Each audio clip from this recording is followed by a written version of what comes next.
Can you own and run a successful interior design build firm with no formal education? Today's guest, Lindsie Davis of Blueberry Jones Design, does just that. She's going to tell us how and more. Stay tuned. Hey kids, and welcome to Designed by Wingnut Social. I'm your host, interior decorator Darla Powell, and I am the grand high poobah of all things here at Wingnut Social, a digital marketing agency for the interior design realm, milieu, world, if you will. For more information, head on over to wingnutsocial.com. We can help you with full service social media marketing, search engine optimization, PPC, Google ads, social ads, and more. That's wingnutsocial.com.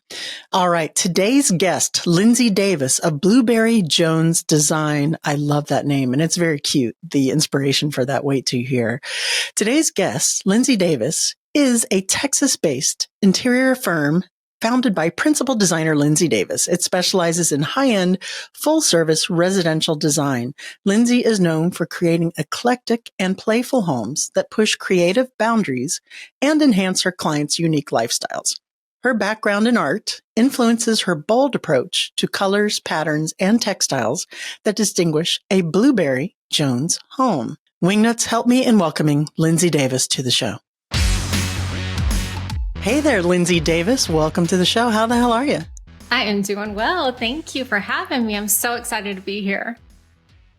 I am so excited to have you. And I have to say, you got the assignment. You understood the assignment, because if you guys aren't subscribed to our YouTube channel, Designed by Wingnut Social, Lindsie is framed beautifully. She has a gorgeous background. She is ready for camera, man.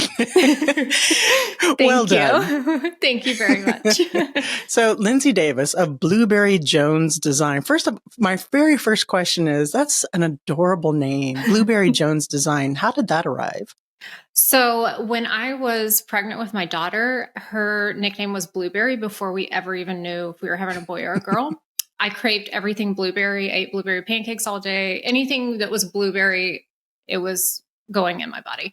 And so that's just her nickname. And whenever it came time to launch a business, I didn't want it to be Lindsie Davis. It just sounded too boring. And there's a lot of Lindsie Davises out there. And so I went for Blueberry, and Jones is just an all-American last name. I mean, it is nothing. It's totally made up. So that's it. I love it. So that's brilliant from a lot of ways, right? So the storytelling there is really intimate, right? You really feel like you get to know you, and part of that story of the name, it's sellable down the road, right? Your name's not that prominently attached to the title. I love that. That's Wingnut Social is called Wingnut Social, my marketing agency for interior designers, because Wingnut is my nickname. From when I used to be a sergeant at Miami-Dade Police, I have severe ADHD, and my squad mates would say, "Oh, she's such a wingnut." So love it. There you go. See, there you go. I love it. That's so great minds. That's terrific. Great times. So I read your bio to the audience, but there's something in your bio that really stood out to me, especially when it comes from a standpoint, I should say, of running an interior design business, being an interior designer, and positioning and increasing your value to potential clients. And that is, you studied art. Right? Art, not interior design first. Tell me a little bit about that journey and how that informs your interior design decisions now. Yeah. So I went to college for printmaking, and I had the intent of doing textile design eventually. I landed upon teaching, and I taught art for 12 years in elementary, believe it or not. So learned a lot from that. And then decided to take the adventure of moving into interior design. An opportunity came my way to assist a designer, and I jumped on it and never looked back at that point. And so art is a huge influence in everything I do. I have definitely an eclectic style that comes from that love of printmaking and layering and process. I'm a huge process person, which whenever you work creatively, like, it's kind of hard to do both, but I like to use both sides of my brains that way. So, that's kind of where it all jumped into play and just kind of organically came into motion. Okay, so tell me a little bit more about how in depth the art education was, right? Are we getting into the studying the different types of art and painting and teaching elementary school? I'm imagining that you're not using a lot of finger painting in your interior design. Tell me how the two connect. Yes. So when teaching, I focused a lot on principles and elements of design. And in art, those also kind of correlate directly to interior design. And so teaching kids how to set up a composition properly also moves into how to set up a room in a way. One of my favorite artists, Del Chihuly, I love how he walks into a room and the room is the canvas. He doesn't plan it before he comes in. And so whenever you're walking into the room, that's now my canvas. That's my medium. So it's learning how to use those layers of principal design elements. And I love that. It's really just kind of the way your right brain fires when it comes from a design standpoint. Did you study interior design as well? I did not. What I did was take courses on AutoCAD. So how long have you been Blueberry Jones Design? How many years have you been in business? 2018. So going on 6 years. Oh, really nice. Okay. So tell me a little bit about your journey, because as a fellow interior designer, interior decorator who's kind of self-taught, right, in that area, I had an interior design firm in Miami, and I hired people who had the formal education. Tell me about that journey. Is it just you on your team right now? Yes, it is. It is just me. All right. So there's that presents some challenges. So tell me how you're getting around that as far from an interior design standpoint, because you're doing some design build stuff, right? I do. So I primarily work new construction and full home furnishing. You know, it started with one room designs, of course, and then it continued to grow. And I kind of had an amazing opportunity very early on. A fellow teacher friend of mine moved to Wimberley, which is where I now live. And she was building a home out there. And I ran into her while I was shopping at Home Goods for a client's office. And she was in a panic. And she was like, I cannot figure out how to design my house. Will you help me? And I was like, oh, yes, of course I will. And that's kind of how it all started. That was my first major project. It was a new construction project. It's how I found the town that I live in. We've since moved out here. It just like it all happened. And from that point on, I knew I loved construction because I love process. And there was an order to how things come about. And so that was kind of where I decided, okay, this is where I want to make my focus. And then I want to be able to furnish. So early on, I made a goal. I want to be a design to completion designer, meaning I start from the ground up and I put the last bit of accessory in the home. And that's kind of where I've grown my business to be now, which is super fun. That's amazing. That really is amazing, especially for being in business not quite 6 years, right? To have that vision and scope of what you want to do, especially for someone who doesn't have the interior design education. So learning that, I know you learned SketchUp and you did all of that working for the interior designer. Did you get a lot of that education from working for her as far as the design build chops go, or where did you fill in those gaps? No, we did a lot of furnishing jobs, mainly in the previous designer I worked with. There was some construction, but I came in at the very end of that. And so I didn't get a lot of experience with that. I will say I met a builder on my second project, and he is still one of my very best friends today. We collaborate on a lot of projects, and he kind of like took my hand and was like, you got this, you can do this. And so I used him a lot for guidance on, okay, I hit a roadblock here. What do you need from me? How can I better this? And just kind of started putting those processes into place and moving forward with it. So I would say it's a lot of trial and error, but at the same time, the errors never came on to my clients. They never had a clue. So that's the good part. All right. So we hit gold here. So this is really what I was kind of steering at, right? So it's a collaborative effort right there. And we've had a lot of guests on here who have been in similar boats, who have relied on contractors or architects and collaborated or partnered with them in some way. So even though Blueberry Jones Design is a solo show, it's just Lindsie Davis, right? You're still connecting and outreaching. So it is still right. Okay. Oh, yeah. There's nothing I do on my own when in the sense of it's just me in the office, but it is never just me on a project. It's full Yeah. collaboration all the way. Exactly. Exactly. Okay. Terrific. So that, again, that is the thing. Like if you don't have the particular experience, right? Or if you don't have that know-how, right? Get on the job learning and connecting with those professionals. And it's great that you became friends, of course, and helping and collaborating and partnering with them will help ensure your success. Okay. Yeah. Let's get into the systems and processes because you're newer, right? Yeah. 6 years, Oh, yeah. 5 years, Yeah. right? There are designers who are in the industry 20, 25 years who still don't have their systems and processes down. Where did you get that inspiration? I cannot work in chaos. And so I had to figure something out because I can get very ADD. So if I don't have something to keep me focused and in order, I will lose and start just, I call it the squirrel effect. I will constantly run a gamut on myself. So I Same. did a lot of TED Talks, listened to a lot of podcasts, and just kind of took bits and pieces of like, okay, I think this would work for me. And I would say some of my biggest takeaways learning how to time block my schedule because I'm a people pleaser. So if someone called me, I would like drop what I was doing, leave the office and drive to a job site. And it's like, well, you really can't do that and stay on top of things. Same. I did the same. I mean, and so learning how to do the time blocking, figuring out what type of system, as in on the back end for scheduling and for construction schedules, ordering, processing, procurement, everything. I have tried several design softwares and recently about last year, I switched over completely. I found a software that I think is like a total gold mine and it has reduced my time doing schedules immensely. And it's called Well, now you have to Programma. share. I know, it's a good one. Programma. Okay. It is out of Australia. And it is a husband and wife. And I believe she is an interior designer. Hopefully, I'm not mistaking all this, but I'm pretty sure she is an interior designer.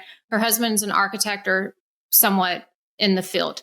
And they've created this software. And what I love about it is it works for new construction and furnishing clients. And it allows my clients to have portal access so they can see everything that's going on at the project real time. And so I'm able to complete all my finished schedules in that, open it up to the client. They approve it right then and there. It timestamps it. And then I open the portal up to the builder and then I print it off for all the trades and also put the trades on the schedule. So everyone has access to it and it's all live real time. Wow. Okay. Well, that's quite the recommendation there. And of course, we'll have links to that in the show notes at wingnutsocial.com. And if you're not an architect or interior designer, sorry about that, but you're going to get a link. So Programma people. Okay. That's awesome. Okay. So did you just find out about that Googling, or did you have a business coach kind of lead you in that direction? Or are you, tell me how that happened.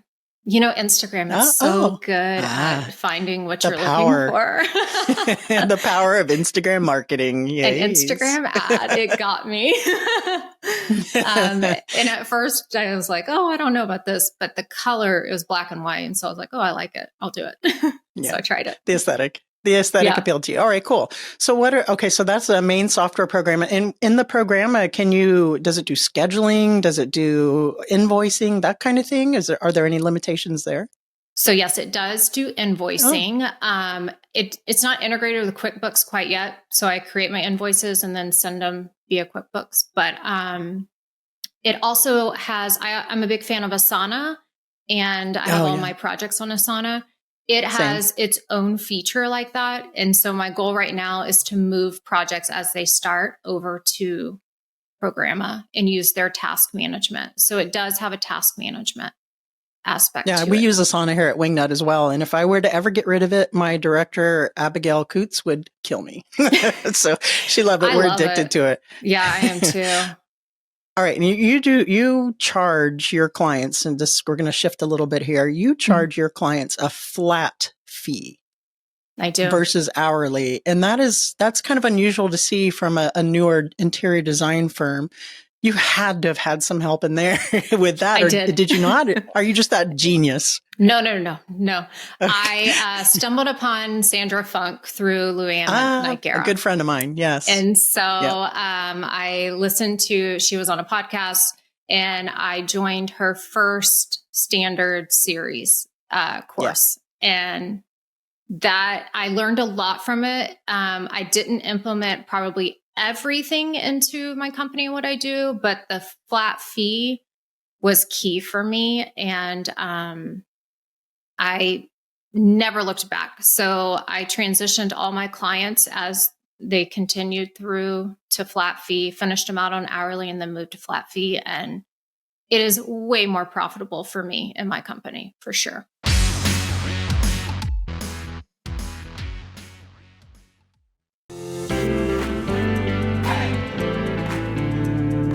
I was going through a rebrand in my company and having a new website built. And I brought in Wingnut at around the same time and had them do a strategy. In that strategy, I found it to be really comprehensive and actionable. I, like probably many designers, find Instagram to be such a bear. I understand that it is so important. It is a visual medium. What we do is so visual, but it's an entire full-time job. And with running a business and actually doing design, it was just really not feasible for me to keep up that pace with Instagram if I ever wanted to sleep. So working with Wingnut, they have taken all of that off of my plate, which honestly is the most invaluable piece of working with Wingnut.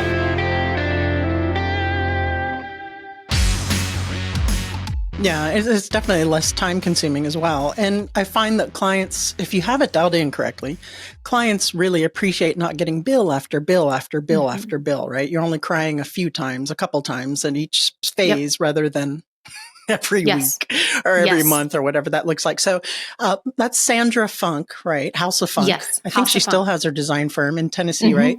And that's the standard. I actually was a beta student of her when she very first launched that. And there was a ton of information. But what I love about it is that you can kind of pick and choose what fits you and how you like to work as well, right? And we did a flat rate. It was a little bit of a learning curve for us, though, even with all of her amazing guidance, because we underestimated sometimes on, revisions or problems or finding bodies in the wall, that kind of thing. So how do you buffer for that to make sure that it is profitable? You said that it's even more profitable than hourly. How does that work? So I think one thing to keep in mind is I do new construction. So it's easier for me to guide. When I do renovation, there is always that comes up. I see. But you have to be strong in the scope creep and love scope creep, because scope creep is additional work. It's inevitable too. It is, especially in a renovation. So I'm huge on keeping track of hourly time. I still keep track of my day, every day, hourly. And I know by project, by what category, how many hours I spend. And whenever I decided to make the transition, I really looked at that. And then I gave myself some buffer in between to allow for the uh-ohs and the what ifs that pop up. But honestly, there was probably one or two projects where I broke even in terms of hours spent and time predicted on it. And other than that, it really has been a huge shift and has been very profitable versus if I were to go back and do hourly, I would never be able to charge make what I'm making, because you become more efficient at your job, which is good. Exactly. You want to be efficient, but at the same time, if you're working hourly, you're not making money. It's more like value pricing, right? And by that, I don't mean it's discounted or anything. It's pricing for more what you bring to the table for any given project design. It shouldn't be based on hours, because then it gets a little commoditized. Right? Because Lindsie Davis, there's only one, even though you said there's a few, but there's only one of you, right? You bring that X factor to to the design, and you know that to do this kitchen or to do this living room or to do this build from the ground up, it is X amount of dollars. And internally, of course, you know about how long that should take and what that looks like and what the phases are. So thank you for sharing that. Okay. So backtracking a little, you did mention that it's just you in the business. You don't have a staff per se, although we have established that you network and do have collaborators. So at Darla Powell Interiors, I hired my bookkeeper right away. I hired an assistant interior designer right away. I was the queen of delegation. So I love systems, but I love it when someone else does them. So that's awesome. It's still just the Lindsie Davis show, essentially, at Blueberry Jones Design. So tell me why that is, and is that changing? It is. I don't think so. I had a really strong look at things at the end of the year this past year and was like, okay, do I want to, I have enough work. I can easily branch out and run, a larger company. But at the end of the day, I worry that I become more management role and less doing what I love. And that's true. I don't want to be a manager. I want to create art every day. And with that, I know comes the business side, but I love the business side too. I'm really I like to deep dive into my numbers every month. I keep a spreadsheet from when I started my company, and it has a monthly revenue. And I just I like that goal setting part of it and doing it. Now, what I do have though, is I have a great CPA. And they handle my sales tax every month for me. I do my invoicing, they handle the rest. And then I did branch out and decide to hire a PR, public relations rep. And that has been amazing for me because it's really gotten my name out there and helped me actually grow my business in the sense of I'm getting more collaborations with things and clientele. So yeah, it grows your reach and awareness for sure, right? All right. Yes. And this PR agency, they're getting your podcast for one? They did. Right? Here we go. Exhibit A, more magazine articles, more feature. I saw you in a couple of articles here. So, and that grows your reach, your awareness, that know, like, and trust. So how long have you been with them? I started in October last year. Oh, so pretty recent. Okay. And that's not a small investment. It's not. PR firms, they are not an inexpensive investment, but yeah, really? Okay. Good to know. Yeah. Really good to know. I mean, for me, I felt like it has been because, again, I don't have time to pitch my work to people. And so there's certain things that I have to delegate out.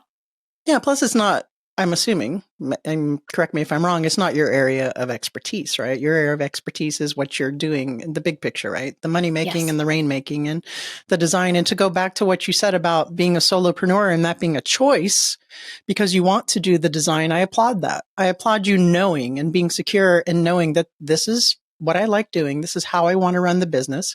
Because when I did change things over, it was a lot of admin and management and big picture stuff and not a lot of designing.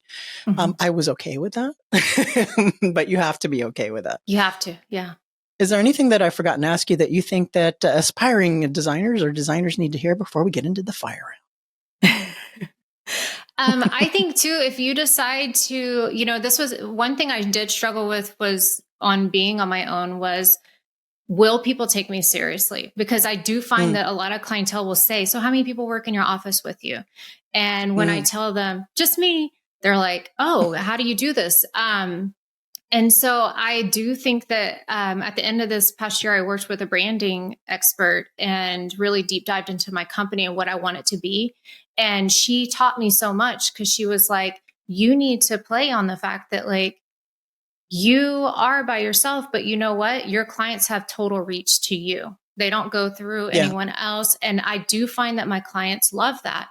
They ask me a question, I've got the answer for them right then and there. And so does the builder. So don't let it scare you about deciding to be on your own. That doesn't mean that your company is any better or any less than another company. It's all about how hard you work and what you do. Yeah, that was a very smart branding person because they pulled out who is it? Can I ask? Yeah, it's Liz Nelson with Favorite Things Studio. She's out of Austin. She does website and branding. Awesome. She pulled out your positioning, right, really quick, and saw it as a strength and which it is, and turned that around, because that was a thing when I went and had designers working for me. People sometimes were a little disappointed that I wasn't point on every site visit, and there was a little bit of expectations that I had to set up there for. So that definitely is a strength for sure. Yep. Lindsie Davis, thank you so much. Now I have to ask you: are you ready for the What Up Wingnut round? Yes, let's do it. What would the hashtag on your tombstone be? Didn't wake up to be ordinary. You're stuck on a deserted island, but you can have your one favorite food. What is it? Doritos. Oh, I love Doritos. I actually saw in your about that you love Doritos and Diet Pepsi. Diet Dr. Pepper. Oh, Dr. Pepper. Okay. I could have sworn I saw Diet. That's a very good combination. I applaud this. Last but not least, please recommend a book that's impacted you either personally or professionally. Green Lights by Matthew McConaughey. Oh, okay. Well, how did that affect you? Why? Teaching you how to take the ordinary obstacles and turning them into an opportunity. I mean, every obstacle, you've got to look at it and find the green light in it and find the opportunity. So whenever you mess up, whenever you fall down, don't give up. I mean, that's the simple rule of it, but figure out what it is, find the green light in it, find the part that made you a better person and grow from it. And that's every day, look for your green lights. Thank you, Matthew. I love it. And that's Green Lights by Matthew McConaughey. Yes. All right. Get the audiobook because he does a narration for it. So he's just talking. Oh, does he? Okay. It's fabulous. Awesome.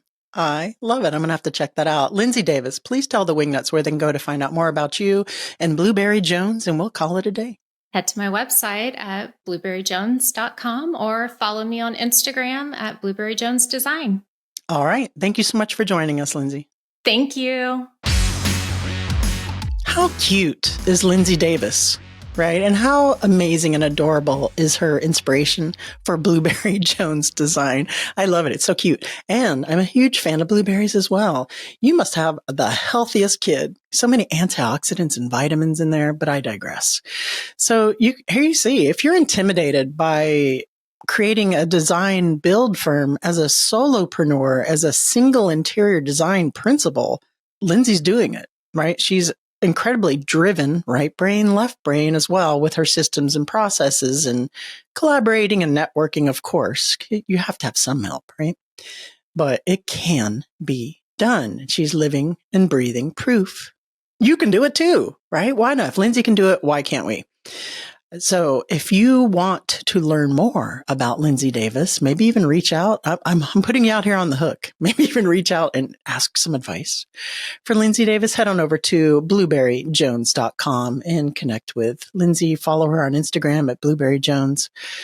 All right, guys, that is it for this episode. I am losing my voice right now. I don't know what's going on here, but I won't belabor you any longer with this raspy Brenda Vaccaro thing I have going on. Remember, if you need help with marketing your interior design firm, search engine optimization, Google ads, social ads, full service done for you social media marketing. You don't even have to look at your social if you don't want to. And a lot of interior designers, I'm going to say the word hate in social media because that's what you guys are telling me. And I get it. But it's the lowest hanging fruit. It's the most impactful form of marketing for your business. And of course, everything, like I've said, works together in synergy, but you can't beat social media marketing for interior design, especially, wait for it, Instagram. All right, guys, that's it. Remember, until next time, to get out there, get uncomfortable, even with a frog in your throat, and be great.